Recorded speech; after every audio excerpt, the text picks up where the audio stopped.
Welcome to Teaching Artist Podcast, a show dedicated to discussions of teaching art to kids, making art, and how those things overlap and feed each other. I'm Rebecca Potts, your host, a visual arts teaching artist.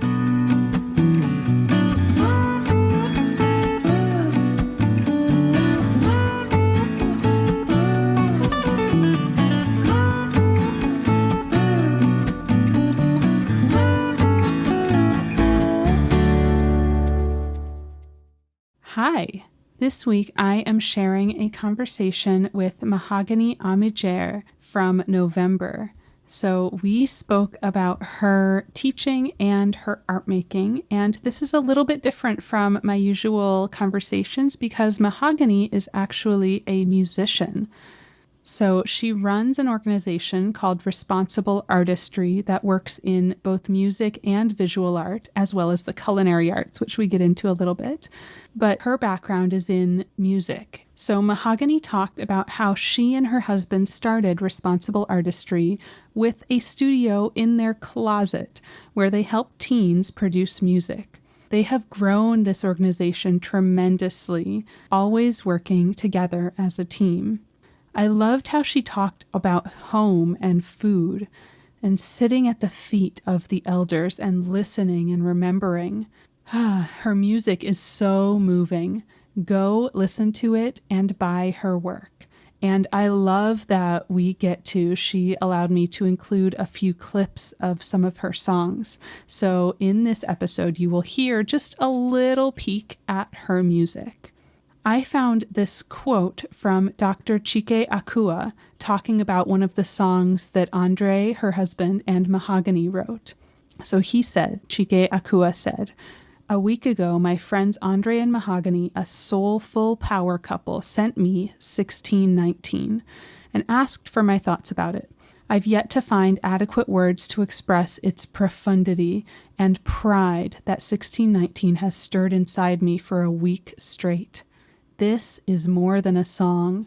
It's a serenade to our ancestors, a soliloquy of silenced, lost souls and serenity finally found in a psalm of freedom.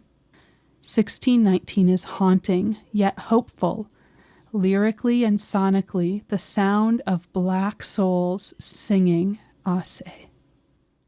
And then he goes on to say, "Teachers, there are so many lessons that can be taught from this song.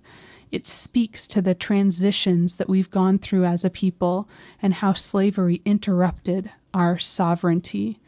But it also speaks to our eminent and enduring victory. Listen carefully to the words." So that's one of the songs, 1619, that Mahoganëë will speak about in this episode, and we'll share a little clip, but she has the whole song available to hear on YouTube. Mahoganëë, a South Carolina native and East Coast-based artist blending a style of Southern soul, funk, jazz, blues, and hip-hop with African and Caribbean influence, deemed Funky Organik Soul, is a renowned vocalist, recording artist, songwriter, and youth educator-mentor with national credits to her name. With over 28 years of experience in her field, she evolves as a consummate personality. She has amassed a growing fan base and continually earns respect from her peers and audience. Supporters appreciate the sultry, earthy, authentic vocal range, spanning more than 4 octaves, and her commanding acapella stage presence. She has performed for audiences of 20,000 plus, with music heard in over 24 countries. Mahoganëë has also completed many residencies and commissions, received grants and awards, and is a member of the National Association of Black Female Executives in Music and Entertainment. As a teaching artist, Mahoganëë conducts music workshops and camps on songwriting, song structure, stage presence, confidence, and vocal production. Let's hear from her. Hello, thank you so much for being here. So I am talking with Mahoganëë Amigér, and I'm so excited to hear from her. And this is a little bit different because Mahoganëë is a musician who also runs an incredible organization that teaches music and visual arts. So we'll hear about that, but I'm excited to have a musician on and get to share a little bit of your music with our audience. So I always like to start with a little bit of background. Could you kind of walk us through your story? How did you become an artist, and how did you become an educator as well? Cool. Well, first, let me say thank you for having me on your platform. Yeah. I had been following you on Instagram for some time, and I was like, I don't see Aw. any musicians on here, but I'm going to reach out Yeah. anyway. Well, I'm so glad you did. Yes. So thank you for that. So my story, well, I come from a very creative and talented family. So everyone is not a music artist, but a lot of entrepreneurs and just, people that are just creative by nature. Mm-hmm. And I started to know that I could sing, I guess, middle school, but didn't really take it serious until after high school and just started singing. And this was I was born in Summerton, South Carolina, but my music career started in Savannah, Georgia. And yes, and so I just kind of started singing everywhere. There was a boat down on the riverfront in Savannah called the Captain Sam boat. And so that was one of the first places I would say I actually performed. And that was in 1991. So wow. Yeah, the 90s. Yes. Yeah. And so that's really when I just started pretty much doing everything, performing, meeting, the musicians in the area and just performing with bands, weddings, clubs, festivals, pretty much doing everything. So Savannah was really my training ground for the beginning of my career. So that's how it started. Amazing. And then how did you end up starting Responsible Artistry? So Responsible Artistry came along after I met my husband. I met my husband in 2001, and we started making music together, pretty much from the beginning. And just kind of along the way, we, realized that we wanted to do things a little different. And so we didn't call it Responsible Artistry in the beginning. We made conscious choices of, like what organizations, I would partner with when I, was an artist on their roster, and just organizations in the community, who we volunteered with. And at that time we were living in DC because my husband is from DC. So, like World Day and the Anacostia River, we would partner with local organizations and go clean up by the river and, feed the homeless. And so it got started doing that. And then we actually gave it a name years later. It started out as a Responsible Artistry campaign. And then when we really decided that, okay, we want to really do this as a nonprofit, and, we became incorporated, years later, but that's how it actually started. Yeah. So it was more of a movement than anything else. Yeah. Yeah. And so were you doing those volunteer activities were you like bringing kids along, bringing students along? Yes. So actually my husband's cousin, she had a nonprofit called Harriet's Girls. And so we started working with them, just doing things in the community. Once a month, they would do a community project or some kind of activity. And then we started working with them as far as music. We, helped them write a song, like they had a theme song for the organization. And in our apartment at the time, we put a studio in the closet. So the girls came over and actually recorded on the song with my husband and, worked on different parts of the recording process. And so that's how we got started working with kids and music. Yeah. Oh, cool. Yeah. So it was through that organization that you guys really started teaching. Yeah, absolutely. Yeah. And I love that picture of like the studio in the closet, making it work in whatever space you have. Exactly. Exactly. And I'm curious also how that's grown, like how your space has grown, how you've moved, and how the organization has grown. It's been quite an interesting and amazing journey. And you know what? Until Mhm. I said that just now, I didn't realize we started in that closet, but we did.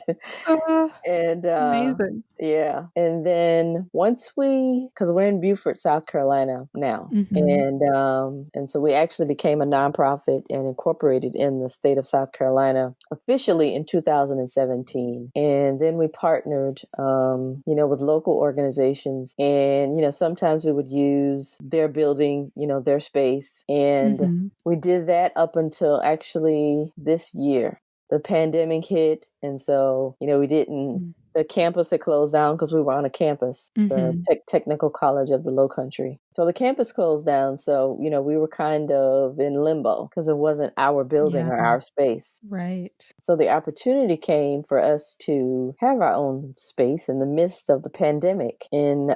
Walterboro, South Carolina. And if you're familiar with the movie Radio, with Cuba I'm Gooding, not. Cuba, I have to look it up. yeah, with Radio. Cuba Gooding and Alfred Woodard star in this movie, and it's about a school in South Carolina. And Radio was a disabled person, and he was Mm. in high school, but much older than the kids in high school, and so they just kind of. Mm. Because it was a small town, they let him be a part of the football team, but his name was Radio because he loved music, and he would always walk around, with the old school boombox, and then he would Yeah. take the radios apart and put them back together. But the building that our new location is in, is where they filmed some of the movie Radio. Oh, cool. Yeah. That's amazing. Yeah, and actually the room that we're in is in the movie. It's one of the classroom scenes. So it was just Oh, kind of a full circle moment that the movie Radio was filmed, in this building, and we're musicians, and it's music, and yeah. yeah, so That's so cool. so that is where we are now. Yeah. Awesome. And during the pandemic now, is everything virtual, or are you also still doing like in-person, socially distant classes or anything? At the time that the pandemic hit, we had actually just got a 6-month artist residency Mm-hmm. at an elementary school in my hometown of South Carolina. And so Oh, cool. we were able to do January, February, and I think March Mm-hmm. is when the pandemic hit. And Yeah. so that shut down the artist residency. And so we were doing virtual with some of the schools that we were doing artist residencies with. So we were already doing that, but it wasn't our own curriculum. It wasn't our program. It was always, something we were doing with the school. So Right. we decided to just, step back and get our curriculum in order, and, really put Mm-hmm. some thought and planning into, our online program. So that's what we've been doing. We've been really just getting it together to release next year. Yeah. And then the plan for that is to release it and be able to connect with schools and organizations like all over. Yes, absolutely. Yeah. Now, we were able to, I did an artist residency in Belize last year. Oh, wow. And so we were able to actually work with some of the music students. They have a choir with the Belize Youth Department. So we were doing virtual with them last year. And so we will definitely be international once we, get started back and get this thing restarted again. So we're excited about that. Oh, that's amazing. Yeah. Knowing that, what kind of tips do you have for all of us trying to do this virtually and make it work? Like, I feel like the quality is very different. Yeah, it is. Not having that in-person connection. Yeah, it absolutely is. Yeah. What tips would you have? What do you feel like works for you guys? Because I'm and I'm thinking in a perspective of already having built relationships with people. Yeah. And already having, being familiar with the students. So it will be obviously very different when you're just meeting virtually. Right, right. But I think, like with us, with students that we were already working with virtually, we had, and we're the type of teaching artists that, of course, the kids think we're cool because when we walk in the classroom and we've got jeans on or sneakers, and so we're very hip to them. So Yeah, yeah.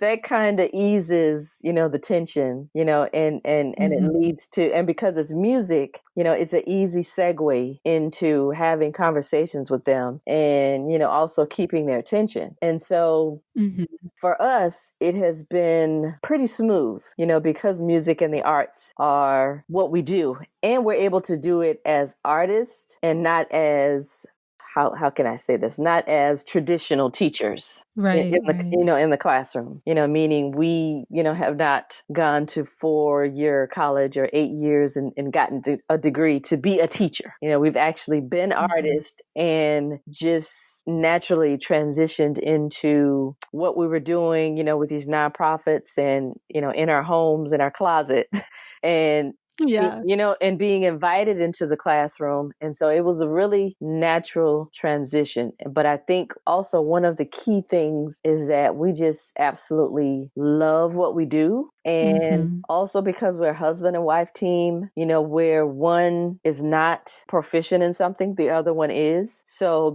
mhm. there's always somebody there, to help you get the shot, So Yeah, teamwork is what really works for us, and our power phrase is simplicity is the key to our genius. And mm, so we don't try to do too much, we just stick with the basics because they're kids. So they can sniff you out when you're when you're not legit. They know automatically, yeah. and they'll pounce on you.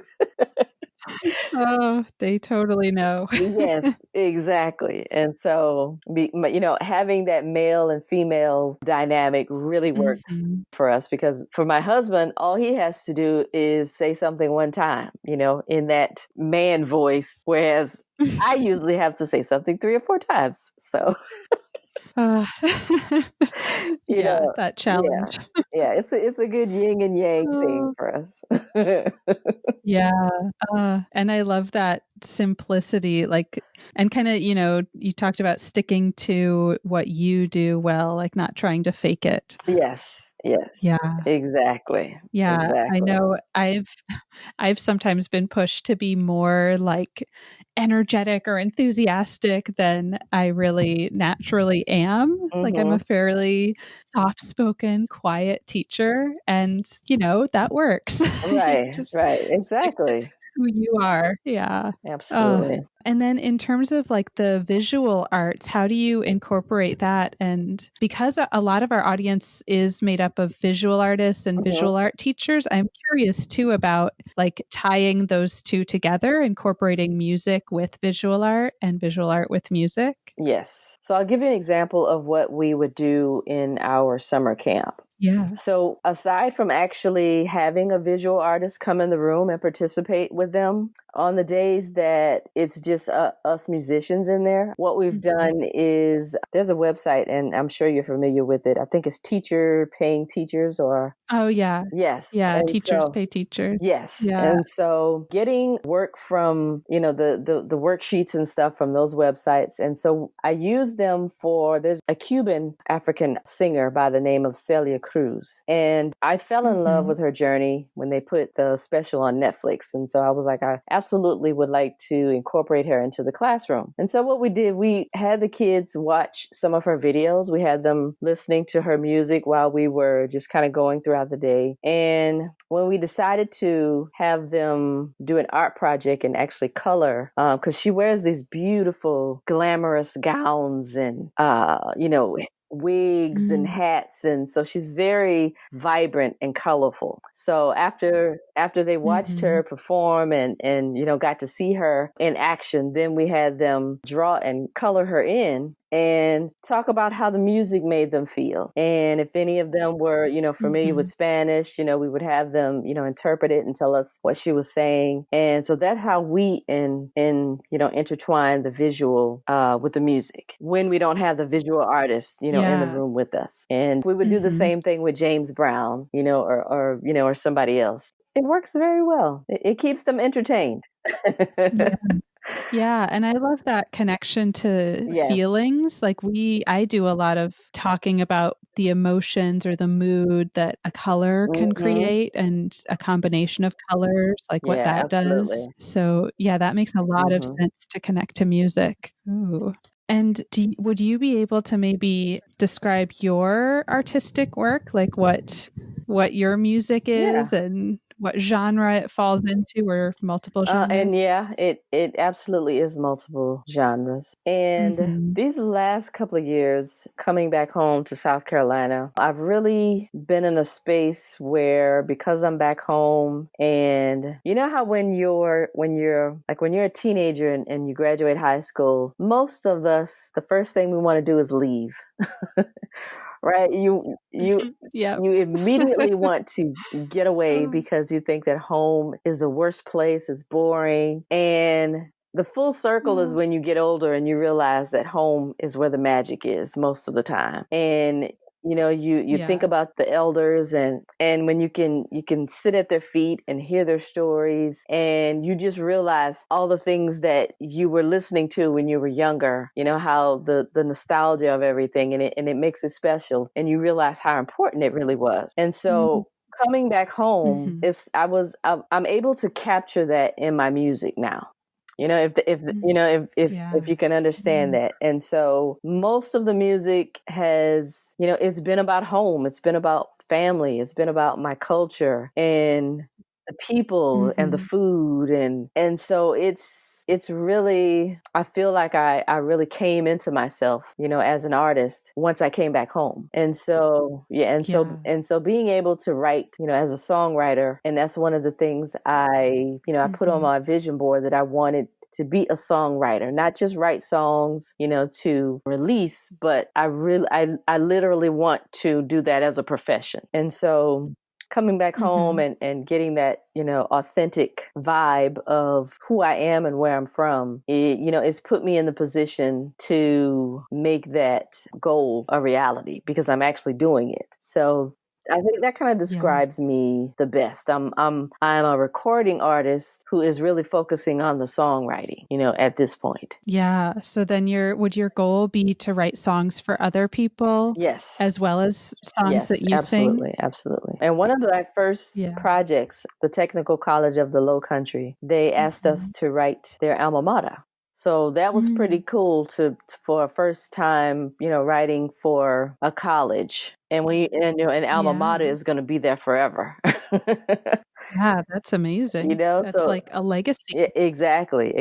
So when they say write the vision and make it plain, that's exactly what it means. Yes. Ooh.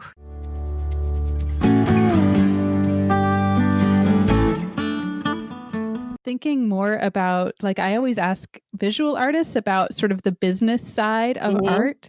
And I'm curious what that looks like for a musician and a songwriter. Are you selling your work? How does that kind of work? I think the magic of living in the digital age, because you don't have to, there is no middleman anymore. And so, you can literally, like what I've been doing, a lot of the music, when we get a song, I will record a video of me performing it. And I've been putting out more videos than I've been actually putting out, music on, iTunes and stuff like that. Because, when you think about it, you put your heart and your soul into something, and then they're going to sell it for 99 cents. So it's like, I'm not, the incentive is not for me to put it on iTunes and, stuff like that. I do, but because you're able to have your own website, you have your own fan base, I'm also able to, do a project and have people come directly to my website. Like for the song 1619, we released it. We released it everywhere, iTunes and Spotify, but I released it through my website. And the price was actually $16.19. And it was because it wasn't about a 99-cent song. I'm not who I really am. I'm a stranger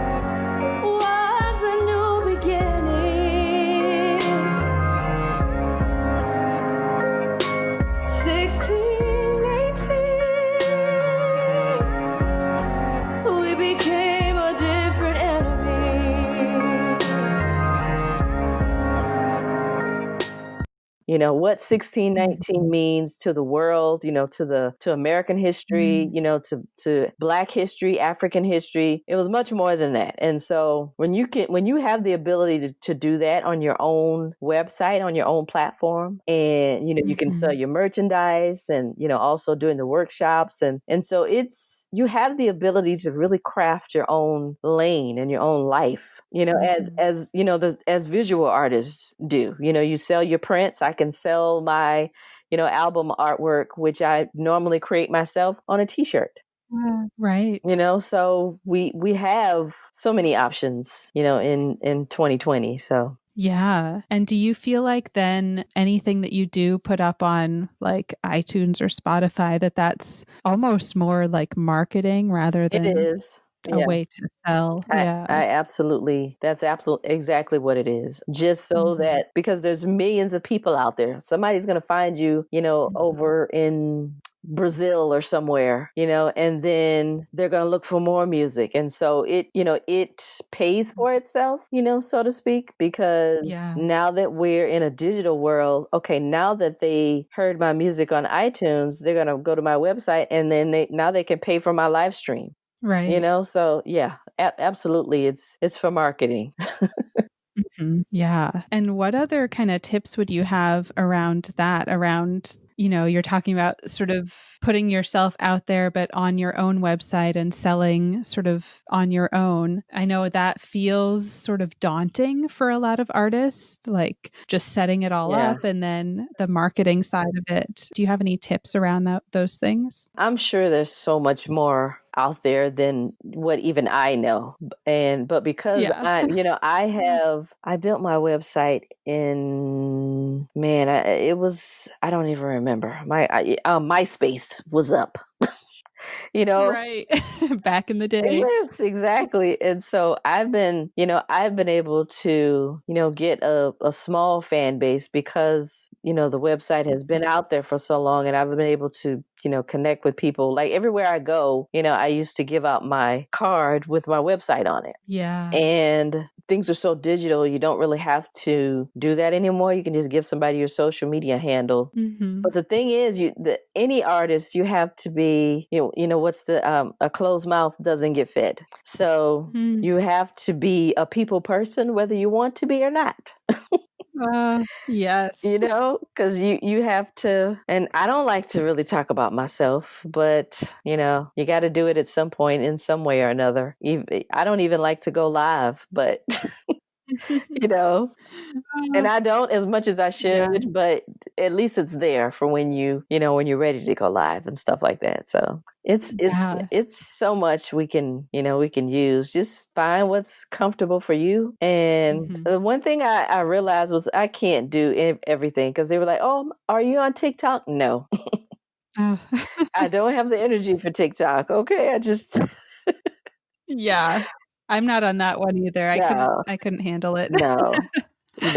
Don't try to do weird things to my phone. Oh, yeah. I so feel that. Yeah, just find something that you feel like you can control and it doesn't control you, and use that one. Right. And then I feel like some of that is almost like building up a muscle, sort of like getting used to going live and like realizing, oh, nothing, even if I stumbled over my words, like nobody cares. Exactly. It's all okay. Exactly. Yeah, you just showed them that you were a human, That's it. Yeah.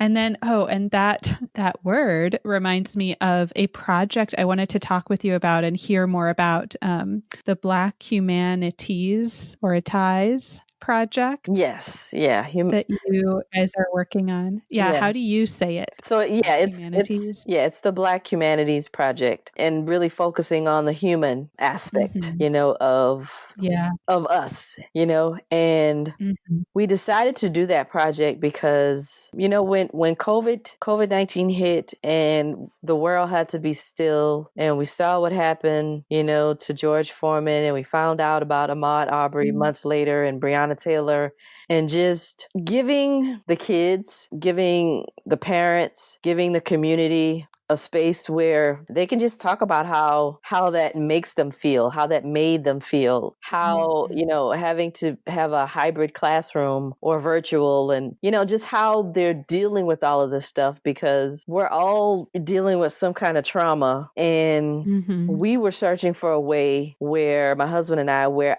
as artists, and as teaching artists, what could we do with, through our organization? And that was the best way that we thought that we could be of service to humanity. And so what that project is going to look like, we're going to be, like I said, working with students and also working with the families. Yeah. And we've started just having conversations, with them, and also having the kids do visual art, if that's their thing. And if that's a way for them to release, what they're feeling and what they're going through, through a visual project. And some will be music, and some will be writing and poetry. There will be different things. We even deal with the culinary arts. So at some point, we will also be in the kitchen, because everybody loves some good collard greens. I know I do.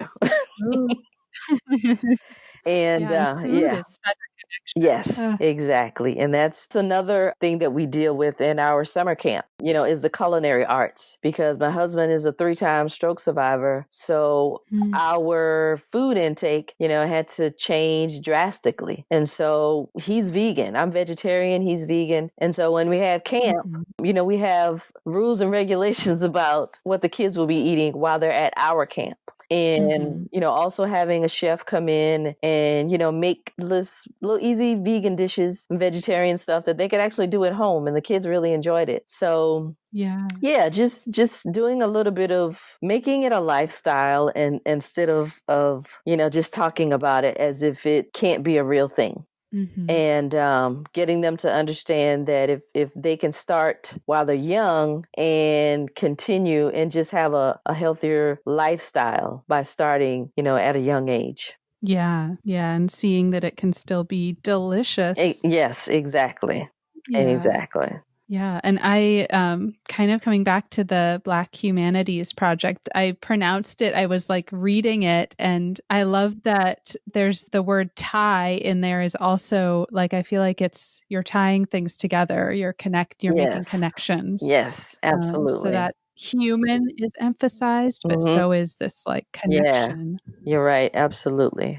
Absolutely. And the end result, or not the end result, but one of the results or the takeaways we want is, because we're going to be filming these projects, and the goal is to actually have the kids do the filming and do the interviewing at some point. So we're working, we're writing some grants to actually get the equipment, to be able to have the equipment for the kids to work on, and, just have the images out there where people see us as human, see the humanity in us that is also in themselves. And because I've, representation, and having the representation of us, and having empathy, if people can have more empathy, not just for a Black body, but just for the human race, if you can just begin to do it for the human race, and just understand that's what the humanity is. I put the word Black in it because, we're the ones that are most targeted, but, everybody can tap into their own humanity and see, okay, I may not be the best human being right now, but I can do better. I need to do better. And hopefully that will be the takeaway for a vast majority, of the people. That's what we want. Yeah. And just the idea of offering a space to talk about these issues that are so often not talked about. They're like too scary to talk about. Yeah, exactly. And it's so interesting because one of the parents that we have interviewed already, she's never had the conversations with her kids, but the kids already know about it, Yeah. they're talking about it, and mom is shocked because, a lot of times we don't have conversations, the conversations that we should have with our children, they're having with somebody else. And Yeah. so it's like this also gives them the opportunity to see that they might be little people, but they have feelings, and, they care and they worry, and they're dealing with stuff just like we as adults are dealing with. So even the family is learning themselves, within these sessions. So it's just good all the way around. And kids are so aware. Yes, they absolutely are. Yeah. They're so aware of what's going on. Yeah. Yeah. I have a 5-year-old, and we've been trying to talk with her, and there's so many kind of funny, awkward moments. And they keep it simple, Yeah. We make it difficult, but and kind of force us. yeah. Yeah.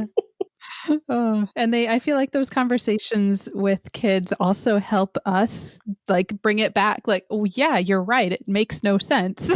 Exactly. Yeah. So then I'm also curious about whether you, I know you're having conversations about racism in that project. Is it something that comes up in other teaching situations, or do you, bring it up? Do you have those conversations when you're teaching in general? They do. But we let them bring it up. Yeah. It's usually it's never anything that we talk about. They are so inquisitive, man, some of the things they'll ask you. But we wait for them to ask the questions. Yeah. Yeah. And then what would your sort of advice be for having those candid conversations? My husband is really that's his lane. I usually look like a deer with the headlights. But I usually find my way out of that maze. But he's so good. He's so good, with them and having those conversations, because that's, of course, that's what he does. He works, within the school system. And I mean, he used to work with a private organization, but he's the person that goes into the classroom and, with the children that have they call them behavioral issues, but he sits in the classroom with them. He actually works with the family unit to help them, get things in the home, that benefits the entire family. So that's his lane. So he's really, really good at having conversations, not just with the children, but with the family unit, with the parents, with the administrators, the teachers. So I usually let him handle that. I'll fumble my way through it, but he's a professional in that area. Yeah. I feel like I'm always a little bit fumbling my way through it as well, even with my own, obviously with my own daughter as well. I'm like, I don't get it either, kid. Exactly. And then I'm curious if are there any other songs? Like you mentioned the 1619 song, which is incredible. Are there any other songs that maybe we could share little clips of that you'd want to talk about? Yes. Yeah. So Collard Green Crown is, that's one of my favorites. It came from a painting, actually. There's an artist by the name of Natalie Days. And Natalie Days was actually, she's an actress as well. And she and her husband did a show on Nick Jr. TV called Gullah Gullah Island. Oh, cool. So you can watch that on YouTube now. It's called Gullah Gullah Island. And but she has, as a visual artist, she has a series. It's called the Collard series. And so everybody in the series has collard greens, in some way or another. I wear a lot of head wraps. And so mine is, I have a head wrap made out of collard greens in the painting. And she had reached out to me on Facebook and said, because we're friends, we know each other. And she said, I'd like you to be my muse, Mahoganëë. And I was like, okay, absolutely. I have no problem with that. And once I got the painting, my husband, who was in the back room working on some music, and so the music was playing, I'm looking at the painting. And so the words, Collard Green Crown, just came to me. So there's actually a song out there called Collard Green Crown that you can listen to on all streaming platforms. And I wrote the song. So it talks about food and cooking and yeah, but it's about people, but it's written in the context of food. So Ooh, yeah, it's one of my favorites. that sounds amazing. I'm going to have to go listen to that.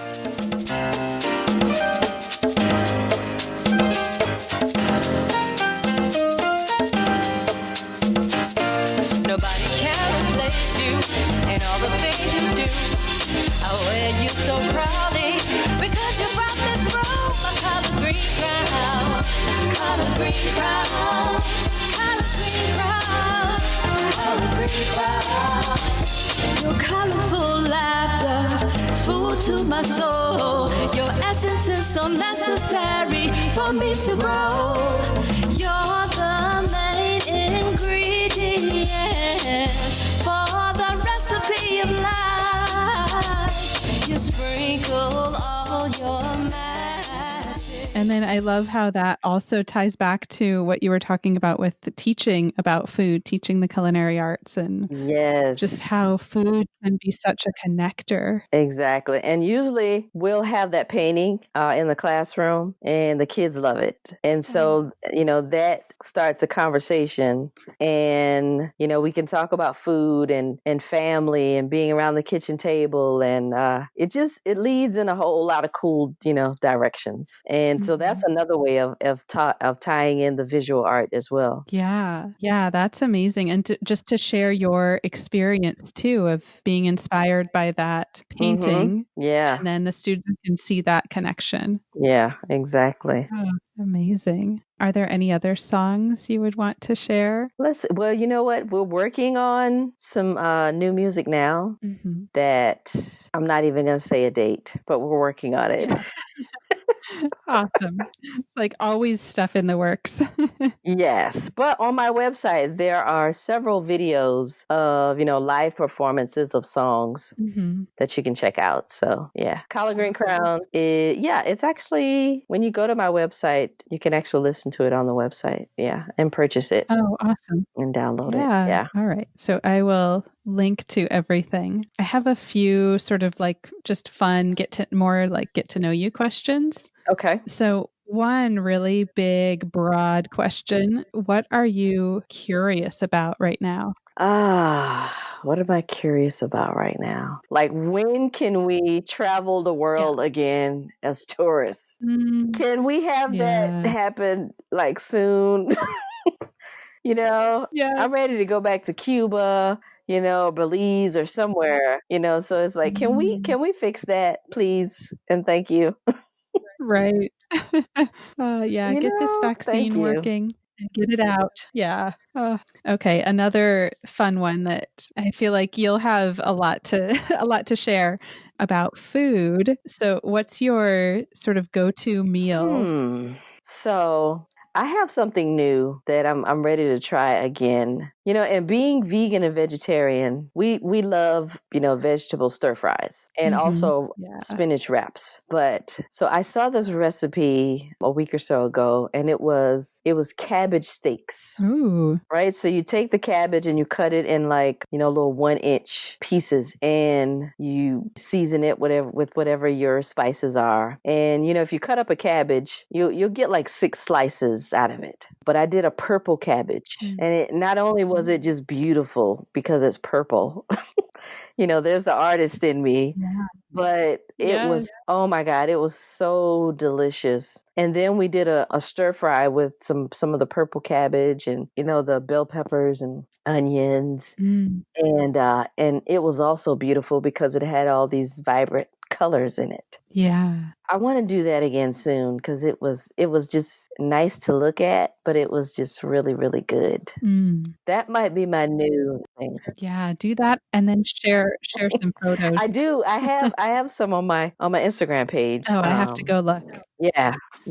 Gonna make me hungry. And I always like to give you space also to thank anyone or give a shout out to someone who's supported you. I would like to give a shout out, of course, to my husband, my music producer, my pull me off the ledge person. Yeah. pull me back in the car, when I'm getting out of my lane. Absolutely want to send a shout out to him. But you know what? This year, I've had a lot of new people, tap into my music and tap into my artistry. And so I feel like at some point they'll listen to them. So I want to say thank you to all the new listeners and also to the people that have just kind of, been with me from the beginning, a lot of my family and friends. Thank you to everybody because this year there was a lot of growth, in my artistry. So a lot of people were there to witness it and say thank you. And we want more. We want to hear more, which was really cool. That kind of stuff keeps you going. Yes. So, yeah, that's so amazing. yeah. And to people like you, to platforms like this, thank you to you guys for creating, the cool stuff for us artists to get on and be long-winded about our artistry. Yeah, no, I love hearing it. I feel like this every time I finish a conversation on here, I'm like ready to go back into the studio and make some work. Yeah. So thank you. And last thing, where can listeners connect with you online? So listeners can connect with me at my website, which is mahoganëë.com, mahoganee.com. And everything's there. Our nonprofit, my social media, our studio, just everything is on the website. Awesome. Yeah, and I will link to that, and I'll include some links to like the specific songs you've mentioned too. Yes, thank you. Yeah, thank you so much, Mahoganëë. This was amazing. Thank you. This was fun.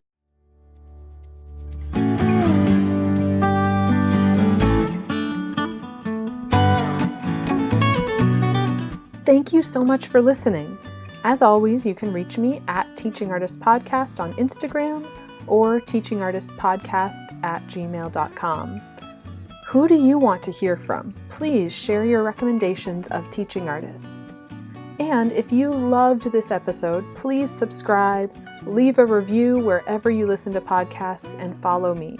It really makes a big difference. Thank you.